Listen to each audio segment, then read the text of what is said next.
Il est 13h, bonjour à tous. Merci de votre attention. Tout de suite, les titres à la une de l'actualité.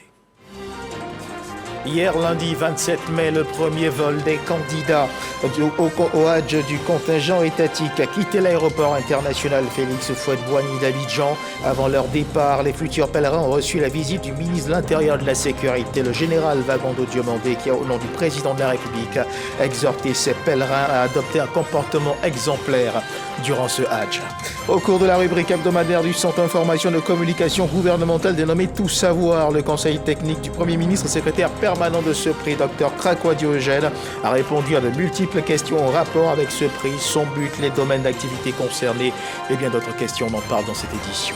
En Afrique du Sud, début du vote par anticipation. Les Sud-Africains qui ont reçu une autorisation spéciale pour voter par anticipation dans le cadre des législatives ont voté hier lundi avant les élections principales de demain mercredi. Voilà pour l'essentiel. Madame, Monsieur, bonjour et merci de nous suivre. Il se réalise enfin ce rêve pour des centaines de pèlerins musulmans effectuer le Hadj en terre sainte d'Arabie Saoudite. Leur avion a décollé hier dans la nuit en direction de l'Arabie Saoudite. Mais avant d'emprunter ce vol tant attendu, les 430 premiers pèlerins de l'édition 2024 du Hadj ont reçu la visite du ministre de l'Intérieur et de la Sécurité qui avait à ses côtés l'ambassadeur du Royaume d'Arabie Saoudite, le président du COSIM, le général Wagondo Diomandé, a au nom du président de la République, Alassane Ouattara, exhorté l'ensemble des candidats au Hadj à adopter un comportement exemplaire durant ce pèlerinage. Pargasso reconnaît. Terminal 2 de l'aéroport international Félix Houphouët-Boigny. Il est un peu plus de 21h.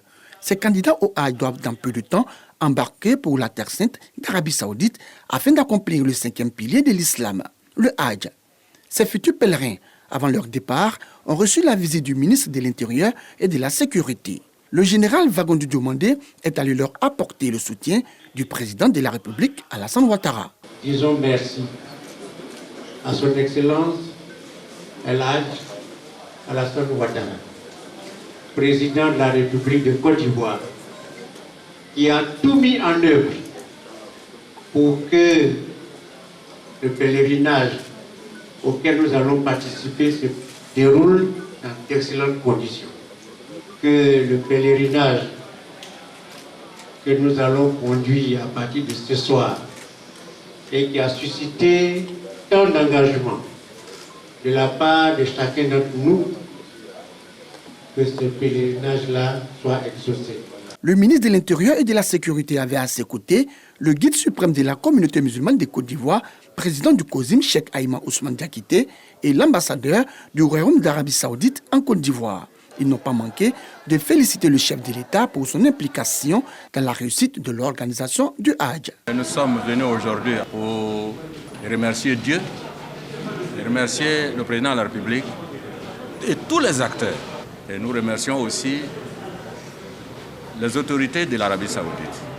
C'est avec beaucoup de bonheur et beaucoup d'émotion en même temps que nous sommes là. Et nous avons demandé aux pèlerins de prier, chacun pour soi, certainement, mais chacun aussi pour la Côte d'Ivoire. Heureux, les candidats au Hadj ont à leur tour promis prier pour les filles et fils du pays et pour le développement de la Côte d'Ivoire. C'est une occasion de faire des prières et qui fait des prières ne doit pas également oublier le pays dans lequel il est, parce que lorsque le pays se porte très bien, c'est tous les citoyens qui se portent très bien. Aller en Terre Sainte, c'est un appel de Dieu. Prier au nom de tout le monde, prier pour la Côte d'Ivoire, prier pour toutes les autorités et prier aussi pour nos confrères. Selon le commissariat du Hadj, ce sont au total 15 vols qui vont décoller de l'aéroport international Félix Houphouët-Boigny pour la Terre Sainte d'Arabie Saoudite.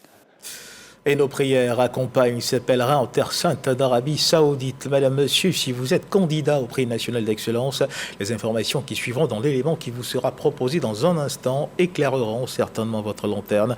Au cours de la rubrique hebdomadaire du Centre d'information de communication gouvernementale, a dénommé Tout Savoir, le conseiller technique du Premier ministre, secrétaire permanent de ce prix, le docteur Krakwa Diogène, a répondu à de multiples questions en rapport avec ce prix, son but, les domaines d'activité concernés et bien d'autres questions. Malika Koulibaly et Raskando. Promouvoir l'excellence dans tous les domaines d'activité spécifiques en Côte d'Ivoire, telle est l'aspiration nourrie par le président de la République, Alassane Ouattara, et son gouvernement, qui entendent rehausser l'image du pays. Dr Kwadio Eugène, conseiller technique du Premier ministre et secrétaire permanent du Prix national d'excellence, donne les critères de sélection des lauréats. La sélection se fait au sein des ministères. Et jusqu'à ce jour, nous avons les résultats finaux pour examen. Mais lors de ces sessions-là, nous avons la possibilité de voir combien de personnes ont candidaté. Pour certains ministères, par exemple, tous les services sont d'office candidats. Je voudrais prendre l'exemple, par exemple, du ministère de la Justice qui fait des tribunaux et de tous les greffes de Côte d'Ivoire d'office candidats. Et à ce niveau-là, si vous refusez de candidater pour le prix national d'excellence, le ministère estime qu'il y a un souci. Et donc, il vous envoie une note pour que vous puissiez vous expliquer. Ailleurs, les ministères lancent des appels à candidature où, selon le prix, un comité désigne un certain nombre de lauréats. Et donc, cela varie selon le type de prix et selon les ministères. L'invité de tout savoir sur en a profité pour lever le voile sur les différentes catégories de prix. Il y a 3 types de lauréats. Il y a les lauréats classés premiers, les lauréats classés deuxième et les lauréats classés troisième. Les lauréats classés premiers sont reçus au Palais de la Présidence par le président de la République. Et à l'occasion, ces lauréats nationaux ont chacun un trophée ou un Oscar, un diplôme et une enveloppe de 10 millions pour chacun des lauréats. Pour les lauréats classés deuxième, ils sont célébrés au sein des ministères et chaque lauréat classé deuxième a un trophée, un diplôme et une enveloppe de 1,5 million. Et puis, pour les lauréats classés troisième, célébrés également au sein des ministères, ils ont chacun un trophée, un diplôme et une enveloppe d'1 million de francs.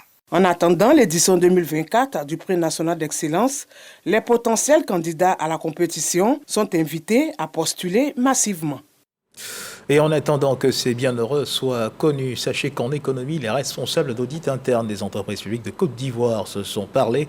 Objectif de cette rencontre, identifier les points de divergence apparents entre l'audit interne et les fonctions voisines, à cela en vue de proposer des éléments de solution pour une meilleure collaboration. Reportage. Optimiser la performance globale de l'entreprise publique, tel est le but de l'Association des responsables d'audit interne des entreprises publiques de Côte d'Ivoire qui organise cette rencontre. L'objectif est de renforcer les compétences des participants pour une meilleure cohabitation de l'audit interne avec les métiers voisins. Cet atelier comporte 3 modules et donc c'est pour nous l'occasion de pouvoir rafraîchir un peu, n'est-ce pas, nos connaissances en la matière et ne pas se marcher sur les pieds au sein des entités. En sortant de cet atelier, c'est d'avoir la bonne connaissance des métiers voisins et voir comment est-ce que nous pouvons créer une synergie dans l'entreprise afin de booster les performances de nos entreprises. 2 jours de partage d'expériences et d'échanges pour déterminer les bonnes pratiques en vue de favoriser une communication efficace et une collaboration harmonieuse. Un reportage d'Espérance qui commenté par Didier Nguissan. Ce mardi 28 mai 2024, nous sommes au 2e jour des épreuves écrites du BEPC, session 2024. Les épreuves écrites du BEPC, le brevet d'études du premier cycle, ont été officiellement lancées hier lundi 27 mai 2024 par la ministre de l'Éducation nationale de l'alphabétisation, Mariatou Koné, au lycée moderne de Cocody. Nous souhaitons d'ailleurs plein succès à tous les candidats qui affrontent ces épreuves du BEPC. Et avec nos reporters William Kakou et Soro Corona, regardons ensemble le lancement de ces épreuves du BEPC 2024 dans la commune de Soubré. Soubré, lycée moderne Bernard Zadi Zaou. Après une année scolaire sans perturbation, place aux évaluations. Pour ces examens à grand tirage, les candidats sont exhortés à la concentration et à la sérénité tout en donnant le meilleur d'eux-mêmes pour décrocher le précieux sésame, brevet d'études du premier cycle BEPC. Donner dos à la tricherie, donner dos à tout ce qui peut compromettre la bonne organisation, la bonne performance des examens à grand tirage. Donc tout le monde a été instruit, tout le monde a été sensibilisé au respect strict de ces consignes-là. Le secrétaire général de la préfecture, Konan Kwadio, rassure les candidats. Demander à l'ensemble des enseignants, avec tous les membres du corps préfectoral et les enseignants eux-mêmes et les forces de l'ordre, de veiller à ce que ces examens se déroulent bien. Les élèves, nous on leur a demandé que aujourd'hui n'est pas le jour des tricher, parce que tout ce qu'ils ont fait durant les 9 mois, c'est la consécration de leur travail. Ce sont au total 23 067 candidats, dont 11 319 filles pour 11 848 candidats répartis en 35 centres qui partent à l'assaut du BPC. Reportage commenté par Souleymane Donissangou. On reste dans le milieu scolaire. Cette fois, il ne s'agit pas d'examen, mais plutôt de célébration. Créé en 1994, le lycée d'enseignement artistique d'Abidjan comptabilise 30 ans d'existence, des années que les responsables, les enseignants, les élèves du dit établissement ont récemment célébré à travers témoignages, prestations artistiques, expositions et panels. On voit tout cela avec Serge comme Didier et Souleymane Donissangou. Ces festivités marquent les 30 ans d'existence du lycée d'enseignement artistique. Le Léa, pépinière de l'industrie culturelle et artistique, tel est le thème choisi pour marquer l'événement. En 30 ans, 3 décennies, je crois qu'au niveau de l'éducation, tout a marché.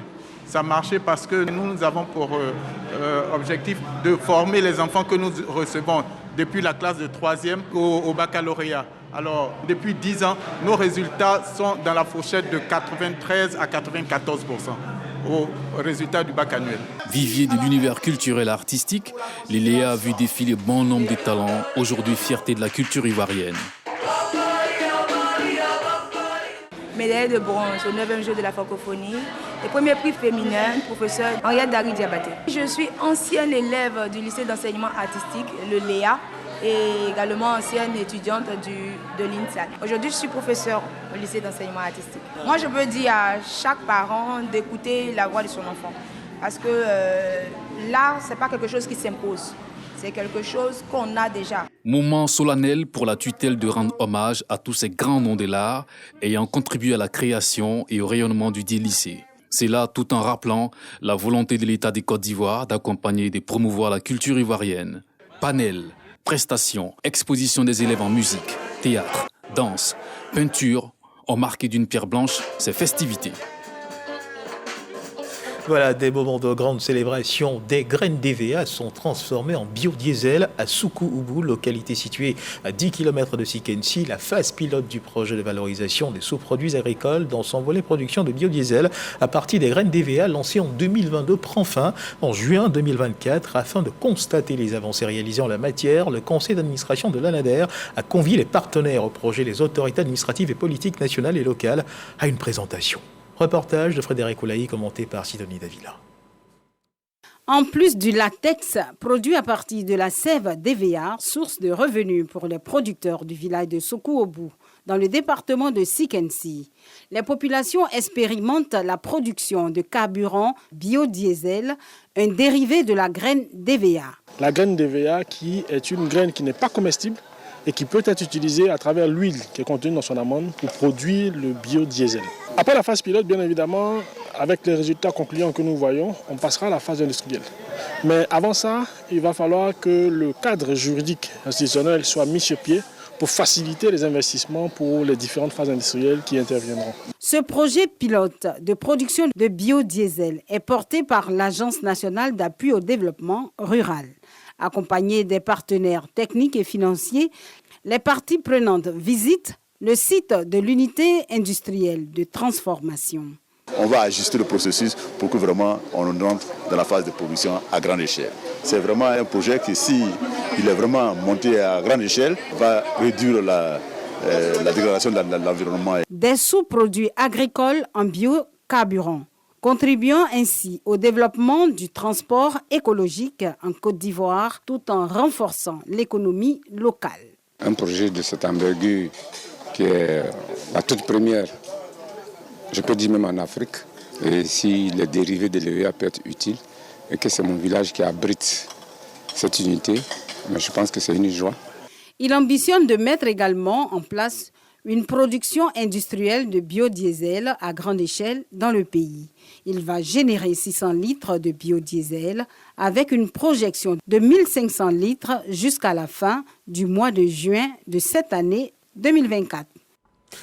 Il faut protéger les abeilles. C'est le message véhiculé par l'ONG OEMiel à l'occasion de la Journée mondiale de l'abeille, célébrée il y a quelques jours, précisément le 20 mai dernier. La première édition d'une campagne de sensibilisation s'inscrivant dans cette perspective a été lancée par cette ONG. C'est le département de Pricro qui a été choisi pour le lancement de cette campagne. C'était en présence des autorités de la ville, Laure Goretti et Kader Sogodogo nous en parlent.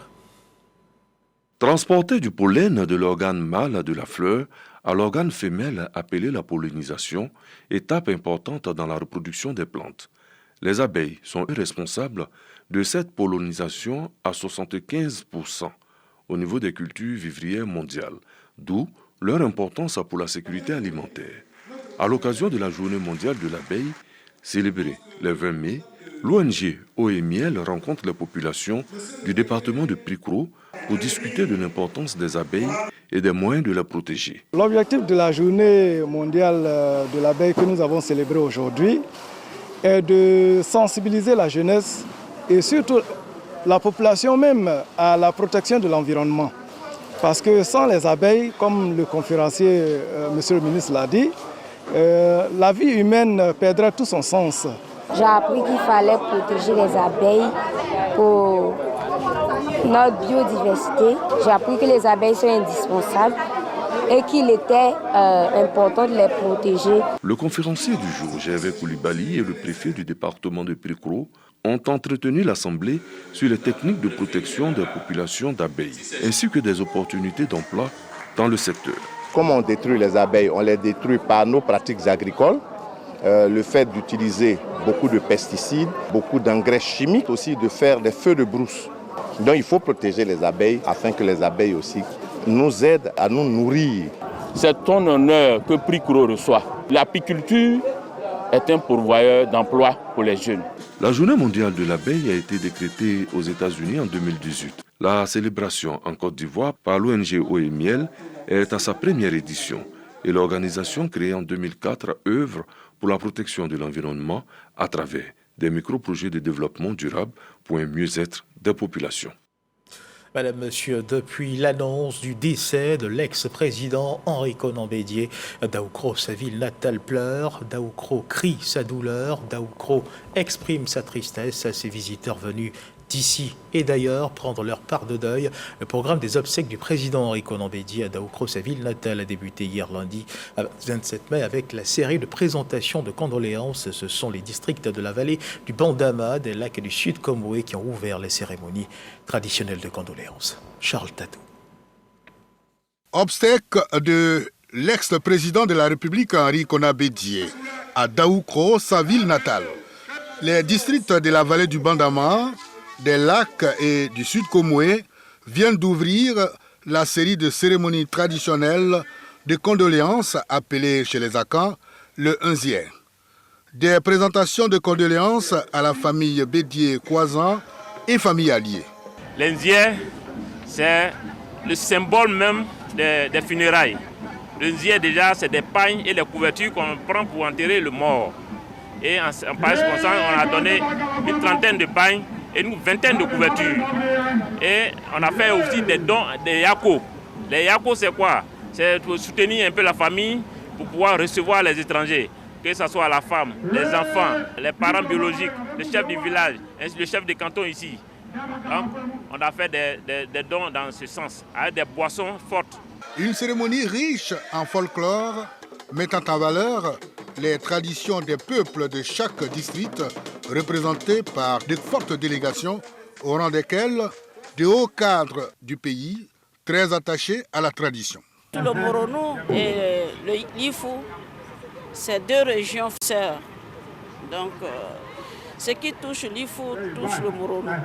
Nous sommes venus pleurer le président Bédié. J'ai la gorge nouée, il n'y a pas d'autre chose à faire que être aux côtés des parents jusqu'à ce qu'on l'accompagne à la dernière demeure.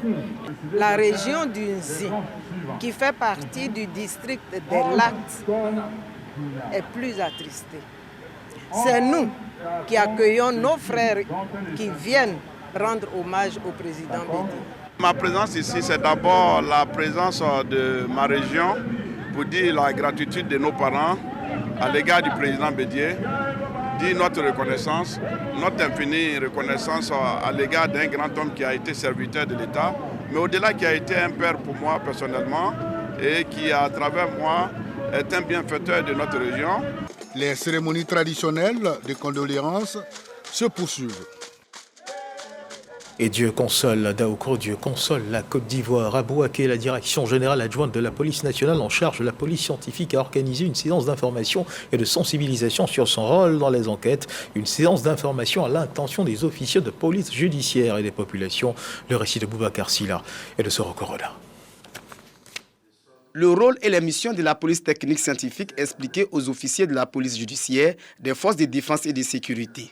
Cet exercice dirigé par le directeur de l'identification judiciaire consiste à éclairer au mieux ses interlocuteurs pour la mise en place d'un mécanisme interne de collaboration et de suivi des procédures des OPJ. Les services de la police technique et scientifique sont sous-exploités, voire sont méconnus. Donc après un compte rendu à M. le ministre, il a été instruit à l'effet de faire une tournée de sensibilisation pour faire connaître les outils et les services de cette police scientifique. Parce que nous sommes un service de soutien aux enquêtes. Même certains magistrats ne savent pas les potentialités que leur offre dans le cadre de leurs enquêtes la police scientifique. Il y a quelques mois en arrière, nous avions un phénomène de décès en cascade d'enfants dans la commune de Bouaké. Et je peux vous garantir que c'est le laboratoire de la police nationale qui m'a permis, dans le cadre de cette enquête, de faire, comme dirait Montesquieu, des pas de géant. Comme les forces de défense et de sécurité, c'est le même exercice pour les chefs des services administratifs et les corps constitués de la population. Tous saluent l'initiative. Le conseil régional de Béké, avec à certains le ministre, à savoir Konan Jacques, va continuer à faire la sensibilisation. La Commission des droits de l'homme est venue à cette activité pour pouvoir connaître également quels sont ces outils et comment l'utiliser. Après San Pedro et Bouaké, cette tournée d'explication se déroulera dans toutes les préfectures de police du pays. Cette activité est soutenue par l'Agence de coopération internationale allemande pour le développement, GIZ. Et dans l'enseignement islamique, dimanche dernier, une cérémonie de graduation a eu lieu dans la commune de Koumassi. 45 élèves de la promotion Mohamed Diarra ont été célébrés, dénommés Kourana Djigui. Cette célébration en est à sa 8e édition. Le terrain du campement de Koumassi qui a abrité la cérémonie. Mariam Sangaré, Amidi Rassouba. Après une formation d'un an de mémorisation du noble Coran, ces élèves reçoivent leur diplôme de fin de cycle. Au nombre de 45, la promotion est baptisée Dr Mohamed Diarra. Vraiment, je suis vraiment heureux, moi et puis mes deux frères. Vraiment, c'est d'aider ces élèves-là à continuer. C'est vrai, aujourd'hui, on a fait Khatm al-Coran, mais ça reste beaucoup encore. C'est d'œuvrer pour que ces élèves-là continuent à œuvrer dans le chemin et puis à apprendre le Coran normalement. Une cérémonie empreinte de spiritualité qui a permis aux responsables de faire des prières pour la Côte d'Ivoire. Quand on est musulman, quand on accomplit les 5 prières quotidiennes et qu'on est sûr et certain qu'on va rendre compte à Dieu le jour de la résurrection, que Dieu est en train de nous observer dans tout ce que nous faisons, on a le cœur apaisé. Est-ce que le cœur est apaisé, vous n'allez pas, Inch'Allah, vous hasarder à attaquer l'autrui. À l'issue de ce temps d'apprentissage, les diplômés seront orientés vers d'autres établissements islamiques du pays pour parfaire leur connaissance. Voilà une cérémonie qui s'est tenue sur le terrain de Koumassi Campement. La commune de Cocody a récemment abrité la 11e édition de la cérémonie de distinction des meilleurs acteurs du développement d'Afrique, initiée par l'ONG COPAD. Cette cérémonie de distinction honorait une trentaine de personnalités issues de différents domaines d'activité. Le but est d'encourager l'excellence et le travail bien fait à tous les niveaux. Serge Fagom-Didi, Alexis Ouedraogo. Des acteurs du monde des transports, des arts, de l'agriculture, de la sécurité et de l'économie honorés par l'ONG COPAD à travers le prix africain de développement. C'est les invités à mieux faire. Vous savez, il y a des gens cachés dans l'homme, mais qui apportent un développement au pays. C'est une joie immense pour moi de dire à la jeunesse de ce mot travail que dans la vie, rien n'est tard.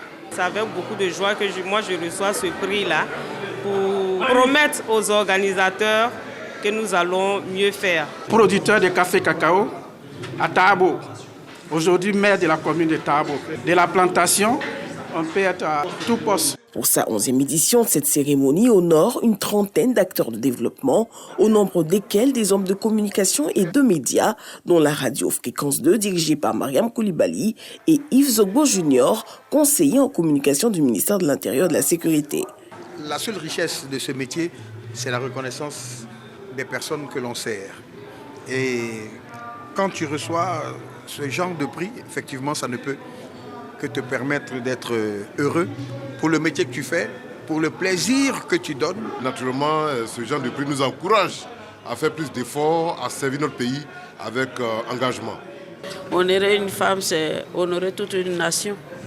Je pense qu'en m'honorant, ça encouragera d'autres femmes à oser faire la politique. Ce prix fait également la part belle à l'intégration nationale avec la distinction de nombreux autres acteurs de développement de la sous-région, dont le Burkina Faso, le Bénin, l'Égypte, la Guinée, Conakry. Et à l'occasion de la célébration de la fête des mères, des femmes militaires ont effectué une visite à la maternité Félix Houphouët-Boigny d'Abobo. Une visite pour soutenir les nouvelles mamans. Elles ont reçu des dons en vivres et en non-vivres composés de riz, d'huile et de lingettes. Les responsables de l'établissement sanitaire ont exprimé leur reconnaissance aux donateurs. Frédéric Oulaï, Alexis Ouedraogo, Herman Guivet. Maternité de l'hôpital Félix Houphouët-Boigny d'Abobo. Visite surprise des femmes militaires de Côte d'Ivoire. Ces femmes, du personnel féminin des forces armées, ont les bras chargés de plusieurs kits alimentaires. Elles sont venues témoigner leur solidarité aux femmes qui viennent à peine de donner naissance. On pouvait lire la joie sur le visage de ces femmes, nouvelles mamans, même sentiment de joie au niveau des responsables de l'hôpital qui n'ont pas manqué d'exprimer leur reconnaissance aux donateurs. Très contente de recevoir les dons venant des associations des femmes militaires de Côte d'Ivoire, donc via eux. Je tiens vraiment à dire merci donc à toutes ces femmes militaires de Côte d'Ivoire qui ont bien voulu choisir notre établissement dans le cadre de cette action sociale-là. Du savon, du riz, de l'huile, des lingettes pour bébés, pâtes alimentaires, pour ne citer que ces dons constituent l'essentiel des kits offerts par le personnel féminin de l'armée. Cette action de charité s'inscrit dans le cadre des actions des femmes militaires de Côte d'Ivoire. C'est un élan de cœur parce que nous sommes des femmes et nous savons que le processus de la maternité est un processus compliqué et difficile. C'est la raison pour laquelle nous avons voulu faire ce geste civilo-militaire en faveur des femmes. Placées sous le sceau de l'intégration et la valorisation des femmes des forces armées, l'armée s'ouvre au grand public à travers une journée carrière. Objectif: offrir une visibilité aux étudiants et élèves sur l'engagement et le rôle de la femme au sein de l'armée. Des actions à soutenir et à encourager en culture. Plusieurs artistes de renom tels Yodé et Siro, Gadjiseli et bien d'autres ont presté sur la scène de la 3e édition de Acha Festival qui s'est tenu le week-end dernier à Yakassé à Tobrou. Les initiateurs de ce festival ont décidé de mettre la femme rurale à l'honneur au regard du rôle important qu'elle joue pour l'autosuffisance alimentaire dans le pays. Reportage Herman Niamia. 3e édition des Acha Festival, l'événement culturel qui vise à promouvoir le riche patrimoine culturel du peuple aké, a mis en lumière pour cette édition la femme rurale. Pour le président de la fondation Acha, la femme rurale mérite une attention particulière car elle joue selon lui un rôle prépondérant dans l'autosuffisance alimentaire en Côte d'Ivoire et aussi dans le développement du pays. En milieu rural, ce sont les femmes qui portent les familles. Elles travaillent gratuitement, elles ne sont pas rémunérées, elles portent les lourdes charges, elles assistent les malades et ce sont ces femmes-là que nous voulons mettre en lumière. Et on considère que si elles sont autonomes et épanouies, toute la communauté va en bénéficier. La marraine de la cérémonie a salué ce clin d'œil fait aux femmes rurales à ce festival qui est à n'en point douter l'événement culturel le plus important du département de Yakassé à Tobrou. Chez moi, il y a un adage qui dit « Quand un enfant veut qu'on le porte, il lève les bras ». Vous avez levé les bras d'une certaine façon. Acha vous a mis en lumière, rayonné par votre travail, votre sérieux et produisez des résultats concrets. Inondez le marché de gros de vos produits de qualité. Après la journée dédiée à la femme rurale, les populations venues de tout le département de Yakassé à Tobrou et même de la région de Lamé ont pu assister au festival à proprement dit avec des prestations de belles factures. Des artistes de renom comme Gadjiseli, Shaolin, Le duo Yodé et Siro, ainsi que des orchestres musicaux de la région, ont fait vibrer les nombreux festivaliers. Fini la 3e édition du Acha Festival qui a duré 2 jours. Les promoteurs de l'événement promettent de nombreuses innovations l'année prochaine. Et dans l'actualité internationale, élection législative en Afrique du Sud, début du vote par anticipation. Les Sud-Africains qui ont reçu une autorisation spéciale pour voter par anticipation ont voté hier lundi avant les élections principales de demain, mercredi. Le principal jour d'élection aura lieu donc demain, mercredi, et les électeurs voteront dans les 9 provinces. Les résultats sont attendus dans quelques jours. L'opposition en Afrique du Sud a promis devant ses partisans de détrôner l'ANC à ces élections législatives, d'autant que près de 28 millions d'habitants sur une population de 62 millions d'habitants sont inscrits sur les listes électorales. Voilà qui marque la fin de cette édition. Merci de nous avoir suivis. Agréable début d'après-midi. Dieu garde la Côte d'Ivoire.